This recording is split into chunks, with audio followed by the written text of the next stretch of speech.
Sir मेरा नहीं हुआ। आज के दिन में कर लेना, कल उसका कुछ केस स्टडी प्रैक्टिकल लेके बैठेंगे, ठीक है? Yes sir. तो नहीं तो तुम पीछे रह जाओगे, फिर बोलोगे कि सर मैं पीछे रह गया हूँ। ठीक है, मैं मेथोडोलॉजी अपन वो कर रहे हैं शेयरिंग करने के लिए कि कैसे एविडेंस को एनालाइज किया जाता है। एक बार उसको अपन डिस्कस कर लेते हैं वापस। ठीक है, स्क्रीन दिख रही है सबको? स्क्रीन दिखाई दे रही है? Yes sir. Digital evidence analysis जो करते हैं उसकी मेथोडोलॉजी क्या होती है, ये स्टेप्स हैं जो स्टैंडर्ड है।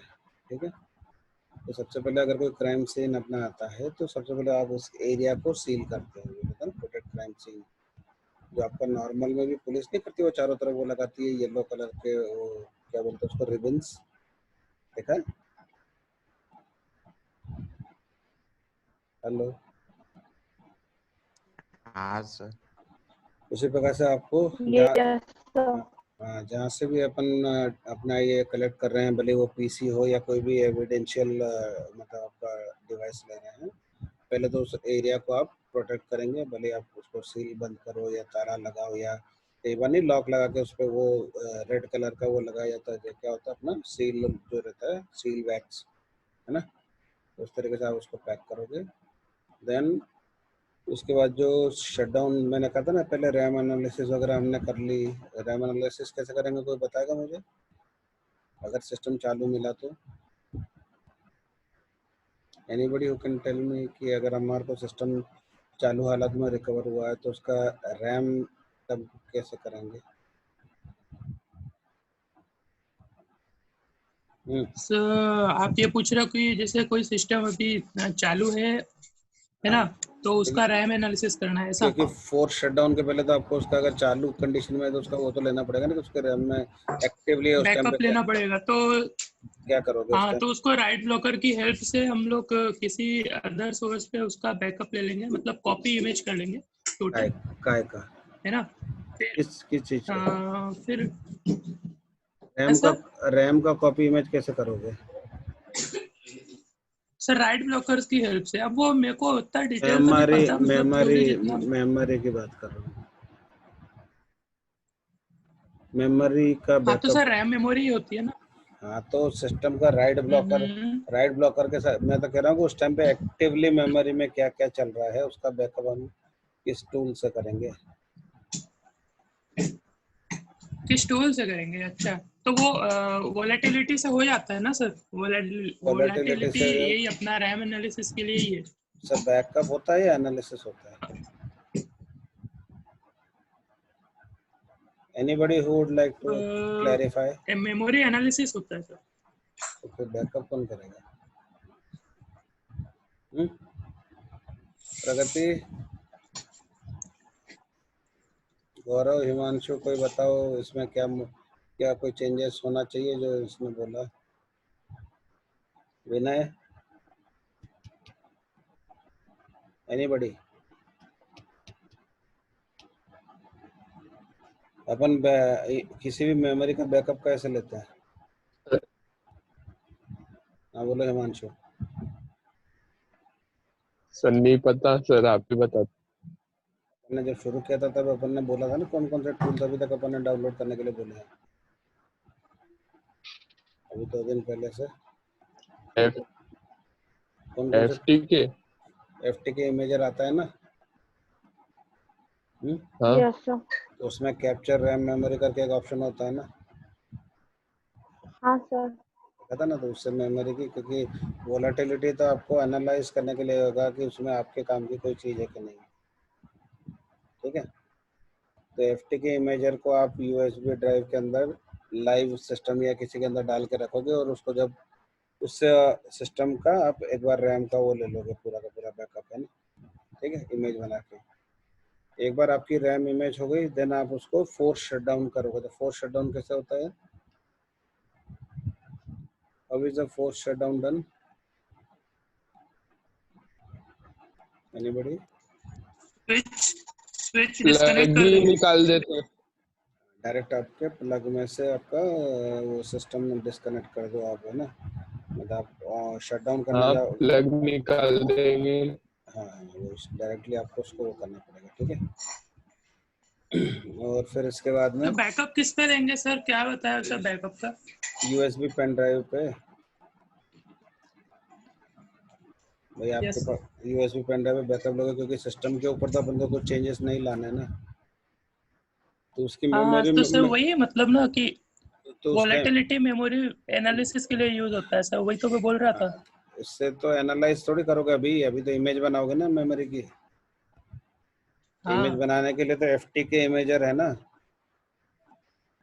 Yes sir. तो उससे रैम कैप्चर करके उसकी एक मेमोरी फाइल बन जाएगी .mem करके, है ना। वो दिन जो बना के अपन ने देखी थी, याद है? IMG या MEM, पहले उसमें नहीं अपन ने PPT 2 दिन पहले करी थी, ठीक है।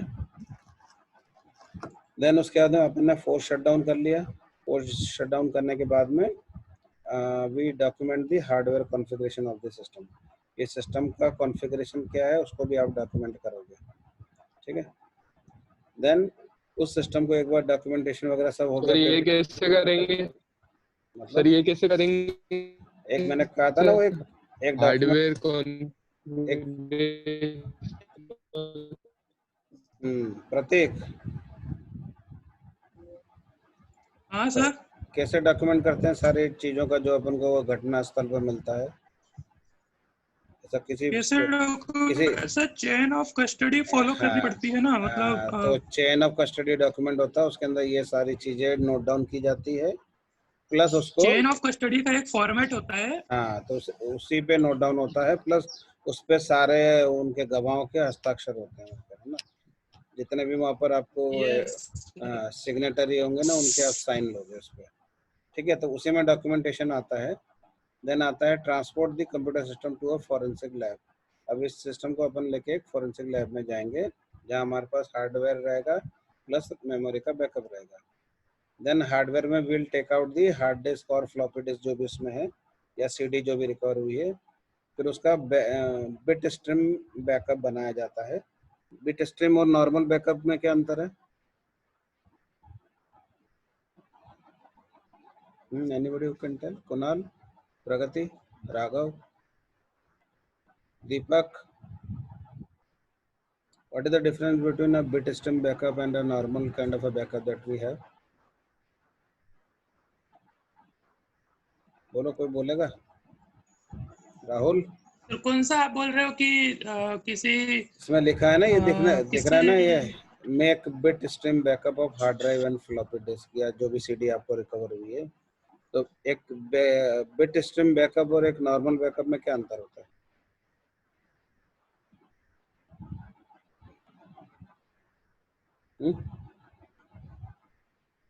सर वो बिट के फॉर्म में होता है। नॉर्मल बैकअप बिट के फॉर्म में नहीं होता है। नहीं वो किसके फॉर्म में होता है फिर? नहीं बाइट के फॉर्म में होता है क्या? सर नहीं पता सर, ये बिट स्ट्रीम बैकअप क्या होता है नहीं पता सर।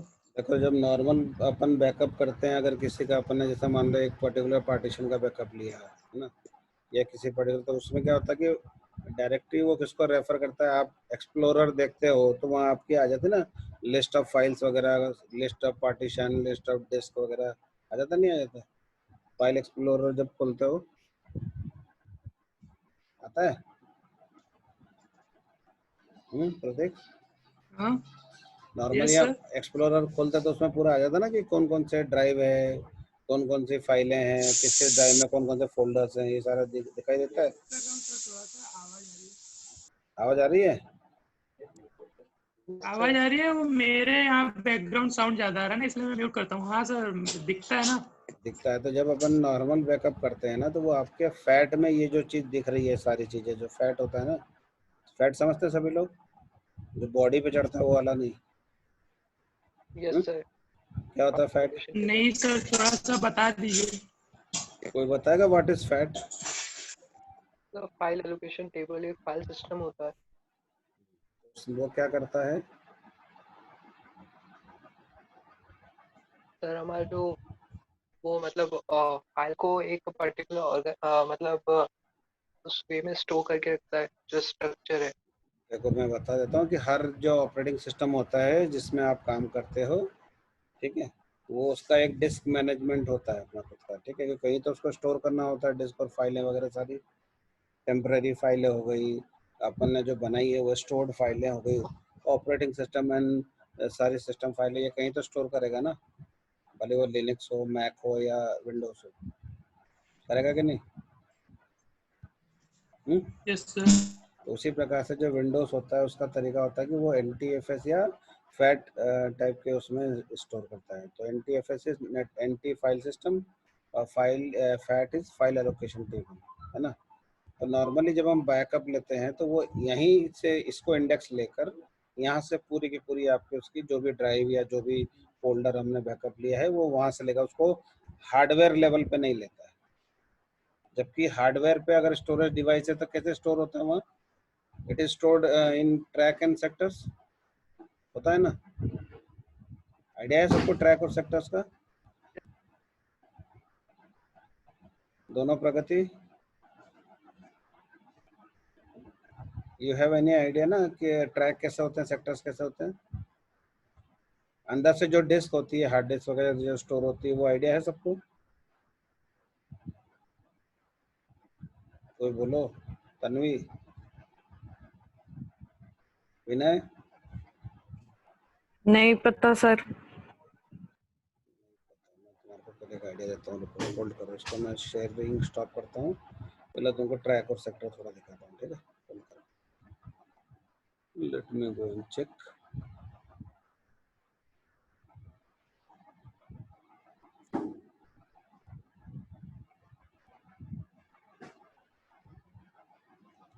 होल्ड करो।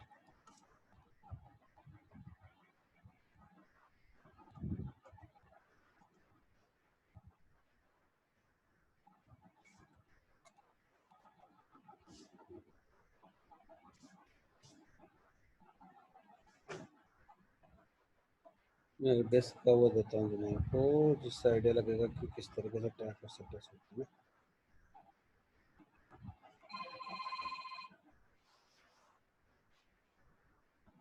होल्ड करो, फोन आ रहा है। हेलो हेलो, क्लास ले रहा हूँ, ठीक, 2 क्लास है बैक टू बैक। हाँ ये दूसरी क्लास है, आ रहा हूँ फिर इसका, ठीक।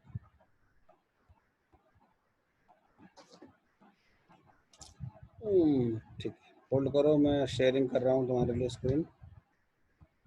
Late me just share it and tell you, share, देखा सबको? दिख रहा है सबको? Yes sir. नहीं। देख लेना, थोड़ा टाइम लगेगा, सिस्टम का प्रॉब्लम है। शेयर कर लिया मैंने, दिख रहा है? जिसको नहीं दिखता वो रिफ्रेश करके देखो। यस सर, दिख रहा है। इसको नहीं दिख रहा? दिख रहा है। दिख रहा है ना। तो ये आपका एक कोई भी CD हो या आपका फ्लॉपी हो या हार्ड डिस्क हो, इस तरीके का एक स्ट्रक्चर होता है ना। तो ये जो राउंड वाले जो सर्कुलर ट्रैक्स नहीं होते, जिसमें आपके जैसे वो मैराथन ट्रैक पे लोग दौड़ते हैं, है ना, तो उसको क्या बोलते हैं हम लोग? ट्रैक्स होते हैं ना वो। रेसिंग में भी होता है ना ट्रैक्स, तुम लोग स्पोर्ट तो सभी लोग करते होंगे ना। तो प्रगति, मिस प्रगति कुमार ने को नहीं बोला मैंने तेरे को, हिमांशु, हाँ? प्रगति पांडे, तेरी आवाज कट रही है। प्रगति प्रगति कुमार, तुम एथलेटिक्स में थे कभी?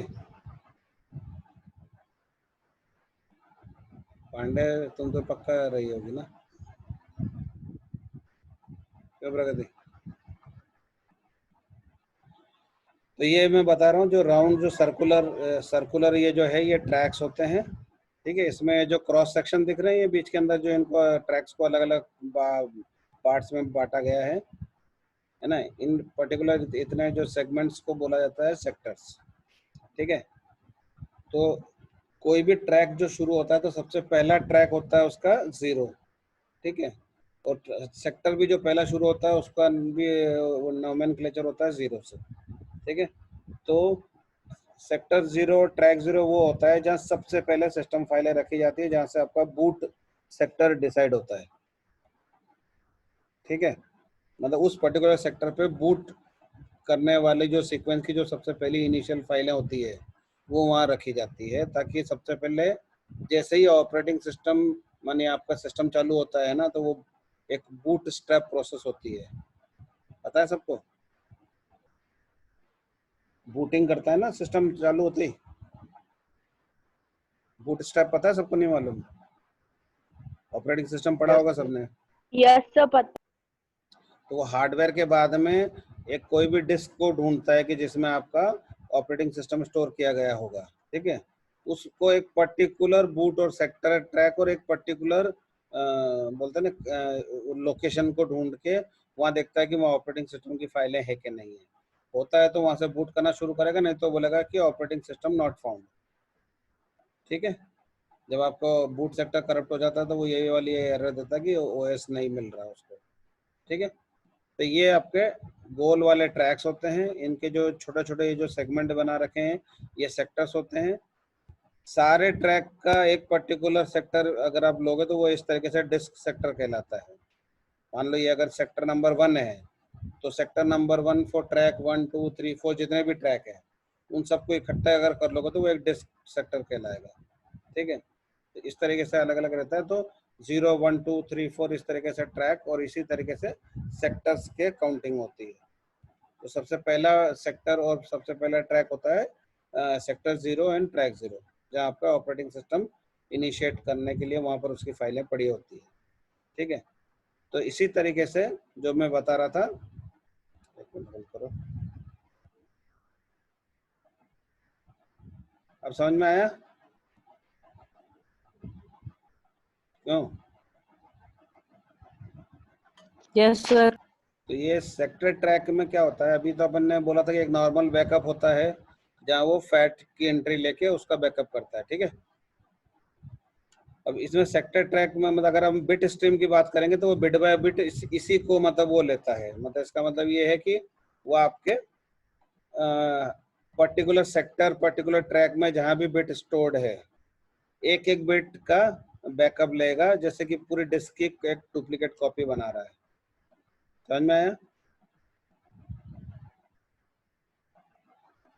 M I clear?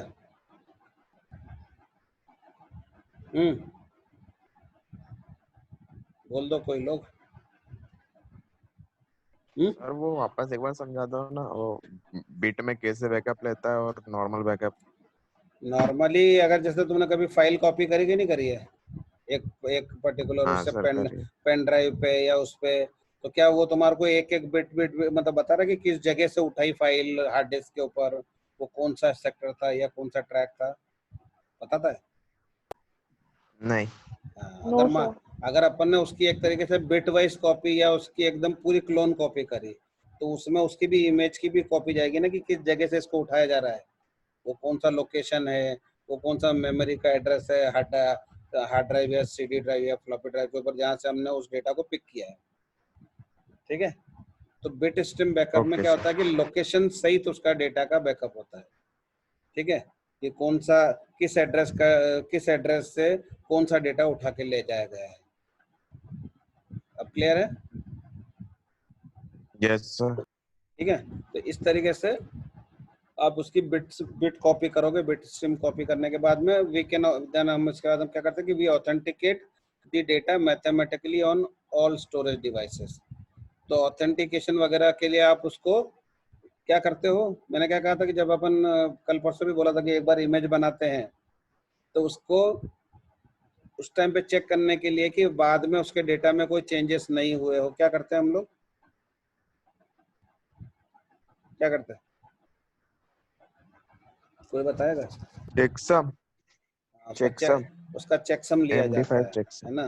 तो चेकसम लेने पर क्या होता है, आप उसका एग्जैक्टली बिट और बाइट का एक है ना पर्टिकुलर चेकसम यानी कि हैश वैल्यू निकल के आती है, जो तभी रिपीट होगी अगर उसमें कोई भी चेंजेस नहीं किए। अगर उसमें एक जरा सा भी स्पेस भी चेंज हुआ तो अगली बार चेकसम वैल्यू दूसरी आएगी। ठीक है, तो आप ये कर लेते हो ये इंश्योर करने के लिए कि ओरिजिनल डेटा जो था उसका ये हैश वैल्यू निकला है। ठीक है, सारे स्टोरेज डिवाइसेस का हम ये लोग निकाल लेते हैं। फिर हम उसको क्या करते हैं, we document the system date and time. इस सिस्टम के अंदर जब आपने सीज करा था तब क्या डेट था, क्या टाइम था। ठीक है, तो वो भी चेंज होने के साथ में आप एक चीज नोट करते हो कभी भी कि अगर हम मान लो मैंने 1 महीने पुरानी फाइल ली और उसको अपने मतलब मैंने अगर पेन ड्राइव पे कॉपी करी तो उसका डेट और टाइम वो वाला रहेगा या आज का हो जाएगा? बोलो। सर आज का हो जाएगा सर। अभी कॉपी करी तो हाँ, रिप्लेस हो जाएगा आज के डेट रिसेंट टाइम हो जाएगा ना, तो इसीलिए हम उसके अंदर कोई चेंज नहीं करके उसी टाइम का डेट और टाइम नोट डाउन करते हैं ताकि, और इसीलिए राइट ब्लॉकर लगाए जाते हैं, क्योंकि अगर मान लो आपने फाइल खोल के देख ली तो वो करंट डेट की हो जाएगी, वो उस डेट का उसका फिर टाइम स्टैम्प नहीं रहेगा। ठीक है, तो फिर आपके उस एविडेंस का कोई फायदा है नहीं, इसलिए हम लोग उसको राइट ब्लॉक करते हैं। और ये इनका इस तरीके से हम लोग इसीलिए बिट और स्ट्रीम की कॉपी करते हैं, क्योंकि बिट स्ट्रीम कॉपी लेने पर कभी भी उसका टाइम स्टैम्प या डेट स्टैम्प चेंज नहीं होता है। ठीक है, एक तरीके से वो डिस्क की पूरी क्लोन कॉपी होती है। ठीक, उसी प्रकार से हम लोग लिस्ट करते हैं कीवर्ड्स ऑफ द सर्च। तो अगर हमको कोई पर्टिकुलर सर्चिंग करनी है, उसके कीवर्ड्स हैं, कि मान लो एग्जांपल के लिए कि अगर कोई हम इमेज फाइलें ही ढूंढ रहे हैं, वो किसी पर्टिकुलर या कोई बोलते हैं इंटरनेट की हिस्ट्री ढूंढ रहे हैं, तो वो अपने लिए उस पर्टिकुलर क्या ढूंढ रहे हैं वो अपना कीवर्ड हो जाएगा। ठीक है, तो अपन किस किस कीवर्ड को सर्च कर रहे हैं हम उसकी भी लिस्टिंग लिख कर रखते हैं कहीं ना कहीं डॉक्यूमेंट करके कि हमने इन कीवर्ड पे सर्चिंग करी है इस पर्टिकुलर इमेज के अंदर। ठीक है, क्योंकि आप क्या निकालना चाह रहे हो उस एविडेंस में से, क्योंकि वो तो एक पूरा हार्ड डिस्क है ना, उसमें तो हजारों लाखों फाइलें होगी, तो हम उसमें से क्या छट के बाहर निकाल रहे हैं वो हमारे कीवर्ड हो जाते हैं। ठीक है, then we evaluate the Windows swap file. Swap file क्या होता है, कोई बताएगा? लिनक्स में भी होता है मेरे ख्याल से। बोलो प्रगति, तुम बताओ, तुम्हारा टाइम है। फाइल टू हाँ राघव बोलो। फाइल टू उसी वर्चुअल मेमोरी को ही बोलेंगे, तो वर्चुअल मेमोरी हम अलोकेट करते हैं सिस्टम पे। प्रगति बोलो क्या होता है और क्या करती है स्वैप फाइल? नहीं पता सर।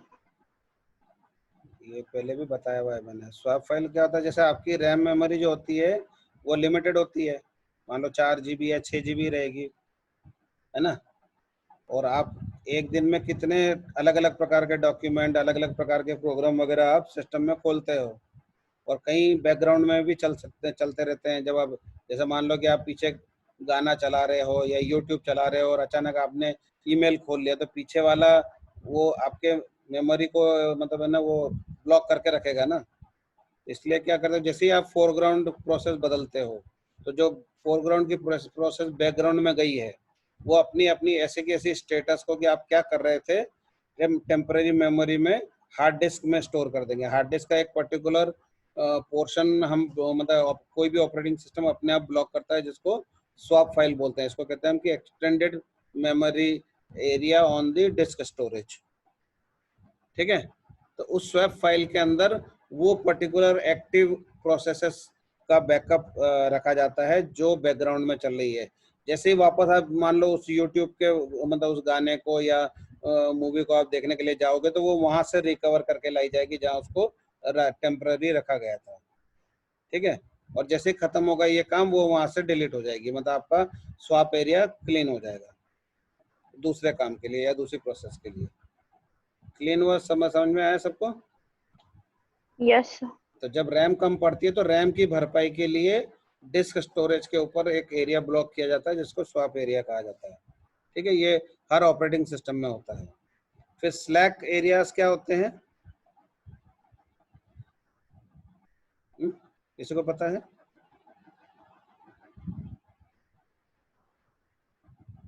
फाइल स्लैक या स्लैक एरिया किसी को पता है? फाइल स्लैक क्या होते हैं, स्लैक एरियाज? कभी वो किसी ने वो करी है डिफ्रैगमेंटेशन वगैरह?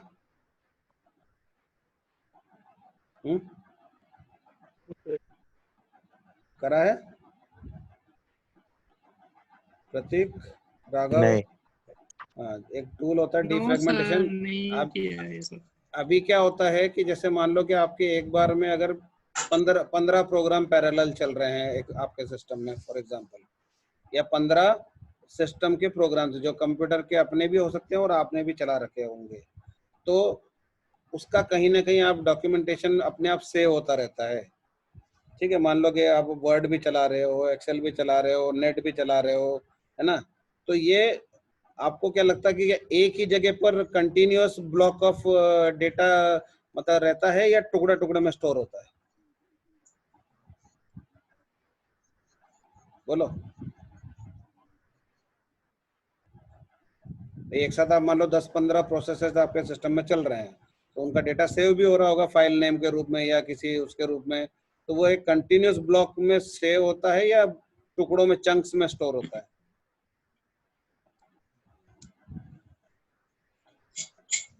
सर आइडिया नहीं है, मतलब एक बैच सर प्रोसेसिंग या तुक्का टाइम मारने से मतलब नहीं है ना।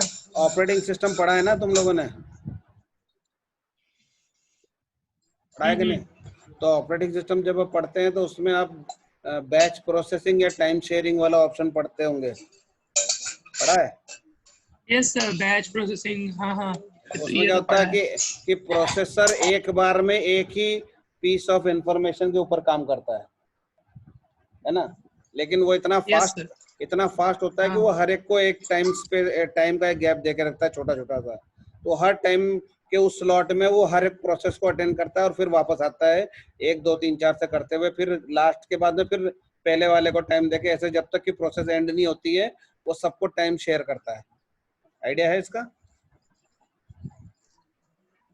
यस सर, हाँ, तो उसमें क्या होगा कि अगर मान लो कि उस पर्टिकुलर टाइम स्पेस में कोई एक मान लो वर्ड पे हम काम कर रहे हैं, जब उसने वर्ड के ऊपर अपना टाइम स्लॉट दिया था, तो उस टाइम का जैसे वो अगले प्रोसेस पे जाएगा, तो वर्ड पे उस टाइम पे क्या काम करा था वो अपने आप वो सेव कर देगा। तो वो अब दूसरी प्रोसेस पे जाएगा, तो उसमें अगर कुछ सेव करना होगा तो वो वर्ड का जो सेव करा था वो जस्ट उसके बाद से सेव करेगा, समझे? तो इस तरीके से कंटिन्यूअसली अगर 10 प्रोसेस चल रही है तो 10 प्रोसेस के जो चंक्स से होंगे ना वो एक के बाद एक वहां पर होंगे, तो फिर जब 11वां नंबर आएगा और वापस वर्ड का, तो फिर वो वर्ड प्रोग्राम का आगे का जो पार्ट है ना वो 11वीं पोजीशन के ऊपर जाके सेव होगा वहां पर कि अब इसका क्या काम किया गया है। ठीक है, इस तरीके से एक पूरे यस सर, इस तरीके से जो एक डिस्क में ना कई एक फाइल कितने ही टुकड़ों में कई जगह पर अवेलेबल होती है, तो उसमें क्या रहता है कि हर एक टुकड़े में उसका प्रीवियस एक पढ़ा होगा ना, वो यहीं पर उसका काम आता है, जो अपन ने पढ़ा था लिंक्ड लिस्ट पढ़ी थी, जो 2 वे लिंक लिस्ट होती है, हाँ हाँ, फॉरवर्ड एंड बैकवर्ड वाली, तो उस पर्टिकुलर पार्ट ऑफ फाइल में एक पिछले वाले का और एक अगले वाले का दोनों का एड्रेस रहेगा उसके अंदर अपार्ट फ्रॉम द डेटा। ठीक है ना? तो ये जब अपन डिफ्रेगमेंटेशन की प्रोसेस करते हैं ना, तो वो क्या करता है कि इन सब टुकड़ों को उठा के एक जगह इकट्ठा कर देता है, क्योंकि क्या होता है कि टुकड़ों में होता है कि अगर एक ही फाइल आपको पढ़नी है तो हार्ड डिस्क को कम से कम 10 या 12 या 15 या 20 जगहों पर वो पर्टिकुलर फाइलों को पढ़ने के लिए घूमना पड़ता है, तो उसकी वजह से उसकी जितनी ज्यादा अगर डिस्क भर जाएगी उतनी स्पीड कम हो जाएगी, हो जाती कि नहीं हो जाती जब डिस्क भरने लगती है बहुत ज्यादा, होता है ना? Yes sir, yes sir. अगर जहाँ डिस्क तुम्हारी 70-80% से ज्यादा भर गई उसकी परफॉर्मेंस एकदम हाईली डिग्रेड हो जाएगी, क्योंकि उसमें ऐसे टुकड़ों में दुनिया भर के पूरी फाइलों का भरमार हो जाता है, तो उसको एक फाइल को ढूंढने के लिए कई जगहों पर टुकड़े टुकड़े में ढूंढना पड़ता है और आपको दिखाना रहता है ना, तो इसलिए क्या कहते हैं कि कभी भी आप महीने 2 महीने 6 महीने में डिफ्रेगमेंटेशन कर लो, तो उसमें क्या होगा, ये सारे टुकड़े उठा उठा के वो क्या करेगा, एक जगह स्टोर करना चालू करेगा, इस तरीके से एक एक फाइल एक ही जगह पर पूरी मिल जाएगी उसको। ठीक है, तो इसमें क्या होता है कि अगर मान लो ये डिफ्रेगमेंटेशन हमने करा तो उसमें दूसरी और पहली फाइल के बीच में कई बार गैप रह जाता है, एक के बाद एक नहीं आती है, तो ऐसी जो गैप स्पेसेस होती है वो स्लैक कहलाती है, और ऐसे ही कई बार मतलब जो आपने डिलीट करी हुई रहती है या नहीं मिलती है वो फाइलें भी स्लैक एरिया में चली जाती है, तो ये फाइल स्लैक कहलाता है इस टाइप का एरिया जो बीच में गैप हो जाता है। और उसी प्रकार से अगर आपने फाइलें डिलीट करी है तो इरेज फाइल की जो स्पेस होती है उसको हम अनअलोकेटेड स्पेस बोलते हैं। जब हम कोई फाइल डिलीट करते हैं तो क्या होता है नॉर्मली, अगर आपने एक फाइल डिलीट करी तो व्हाट एग्जैक्टली हैपेंस? कोई बताएगा? फाइल डिलीट होने पर सर वो एक्चुअली डिलीट तो नहीं होती है, ऑपरेटिंग सिस्टम उसको मार्क कर देता है सब फ्री, और वो डिलीट तभी होगी जब उसको ओवरराइट करेंगे किसी दूसरे को। जनरली क्या होता है, मतलब आपने डिलीट करी, दोबारा जाओगे तो क्या वो फाइल दिख रही है वहां? आपको दिखेगी नहीं ना। फाइल अपने को कहाँ दिखती है? एक्सप्लोरर के अंदर, है ना? एक्सप्लोरर में देखते हो ना, हर एक का एक एक्सप्लोरर होता है ना। जैसे आपने मतलब आपने वो एक फोल्डर खोला तो फोल्डर की लिस्टिंग आ जाती है ना? डिस्क खोली तो डिस्क की लिस्टिंग आ जाती है। तो एक तरीके से वो विंडोज का या लिनक्स का एक्सप्लोरर ही होता है ना, जो फैट को रेफर करता है, या जो भी उसका फाइल लोकेशन टेबल है उसको रेफर करके उसके अंदर कौन कौन सी फाइलें या फोल्डर है उसको दिखाता है आपको। ठीक है, तो जब आप डिलीट करते हो ना तो उसमें से वो एंट्री हट जाती है। विंडोज में ये ऑप्शन देखा होगा ना, कभी भी आप डिलीट करते हो तो एक नॉर्मल डिलीट और एक शिफ्ट डिलीट में क्या अंतर होता है? कोई बताएगा? साक्षी?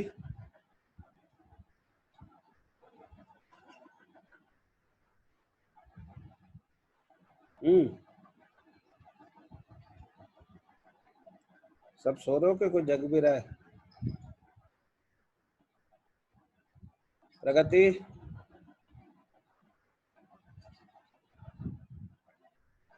राघव?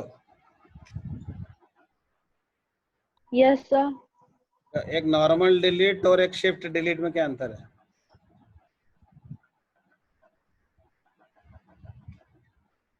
प्रतीक बताओ। तो नॉर्मल डिलीट में सब फाइल की एंट्री उसमें वो रहेगी उसी में स्टोर, और अगर हम शिफ्ट डिलीट करेंगे तो परमानेंटली डिलीट हो जाएगी, मतलब ऑपरेटिंग सिस्टम से एंट्री डिलीट करके उसको फ्री वो कर देगा। ठीक है, मतलब अगर हम नॉर्मल डिलीट करते हैं तो वो रिसाइकल बिन में उसकी एंट्री चली जाती है ना, और शिफ्ट डिलीट करते हैं यस तो सर, शिफ्ट डिलीट शिफ्ट से डिलीट परमानेंट डिलीट तो हो जाता है। तो वो पर्टिकुलर उस फैट का जो इंडेक्स टेबल होता है ना उसमें से उसकी एंट्री चली जाती है। नॉर्मली आपकी फाइल डिलीट नहीं हुई होती है, उसका जो वो इंडेक्स होता है ना, वो जहाँ से पहला फाइल का टुकड़ा स्टार्ट हो रहा है वो पर्टिकुलर एंट्री जहाँ लिखी रहती है उस इंडेक्स टेबल से हट जाती है। ये होता है नॉर्मल डिलीट। तो उसको इसीलिए सर अटेंडेंस ले लीजिए। हाँ, इसलिए क्या होता है कि जब भी आप अरे 1 मिनट यार, अटेंडेंस ले ले। क्या इसलिए जब भी आप अनडिलीट सर करते हैं, हाँ सर बोल। सर वो आप जो बता रहे हो फैट सिस्टम से उसका लॉगिन हट जाता है, तो वो नॉर्मल डिलीट के केस में बता रहे हो आप कि नहीं, शिफ्ट डिलीट के केस में? शिफ्ट डिलीट के केस में भी तो आपका वो सिस्टम में से तो दोबारा थोड़ी ना दिखेगा। जब तक कोई टूल नहीं यूज करोगे आप उसको रिकवर थोड़ी कर सकते हो। अच्छा नहीं कर सकते। नहीं, मैं पूछ रहा था जो आपने अभी हाँ, बताया ना कि फैट से उसका तो नॉर्मली वो निकल जाता है, हाँ तो वो डिलीट नहीं हुआ है नॉर्मली। वो उसमें यह होता है कि उसका जो इंडेक्स टेबल होती है वहां से उसकी एंट्री हट जाती है। Yes sir. ठीक है, लेकिन कोई भी टूल यूज करोगे ना, कोई भी रिकवरी का टूल यूज करोगे तो वो उस इंडेक्स से उसको वापस रिकवर कर देगा फ्रॉम द लोकेशन जहां वो स्टोर्ड है। ठीक है। तो सर जैसे मान लीजिए 1 GB की फाइल है, उसको अपन ने नॉर्मल डिलीट कर दिया, तो उसमें स्पेस में तो दिखाते हैं कि 1 GB खाली हो गया है, तो फिर भी रहती क्या वो? फिर भी रहती है ऐसा। जब अनडिलीट करते हो तो आपको पता है ना कि एक अगर मान लो 10 GB का या 16 GB का पेन ड्राइव है, उससे आप मान लो कम से कम उसमें आप उससे कम से कम 10 गुना ज्यादा डेटा रिकवर कर सकते हो। आइडिया देखा कभी? अच्छा यस अब सर, कभी वो भी चेक मतलब करना। वही पेजिंग मेमोरी वगैरह। हाँ, तो वो इसलिए क्योंकि उसने खाली इंडेक्स हटाई होती है, ओरिजिनल में वो फाइल वहां पर अवेलेबल होती है।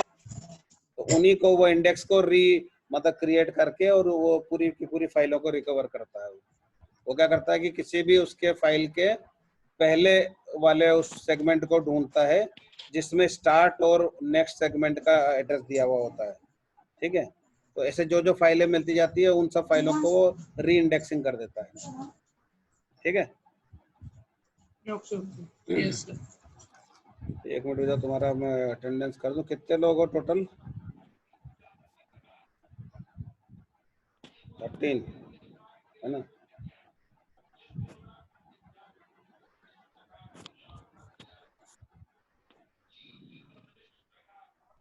ठीक है, क्लियर हुआ? तो ये आपका अनअलोकेटेड स्पेस वो होती है जो डिलीट करने के बाद में वो जगह पर अवेलेबल होती है, इसको हम अनअलोकेटेड स्पेस बोलते हैं।